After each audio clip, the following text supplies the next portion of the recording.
Mahalagang tandaan na ang introversion ay hindi kinakailangang equal ng pagkamahiyain. Ang pakikisalamuha o ang pakikipagkapwa ay tumutukoy sa motibo, sa malakas, sa mahina na gustong makasama ang iba.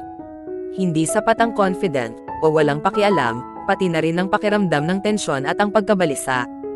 Ang pagkamahiyain nagpapahiwatig ng takot sa mga tao. Samantala ang mga introvert, mas gusto lang na hindi mag-aksaya ng maraming oras na makisalamuha sa ibang tao. Ma-appreciate ng mga introvert na makasama ang mga taong malapit sa kanila. Na-realize nila na ang makisali sa hindi mahalagang bagay ay nakakainip, pero masaya na magkaroon ng malalim at makabuluhang pag-uusap. Ugali din ng introvert na mag-isip muna bago magsalita.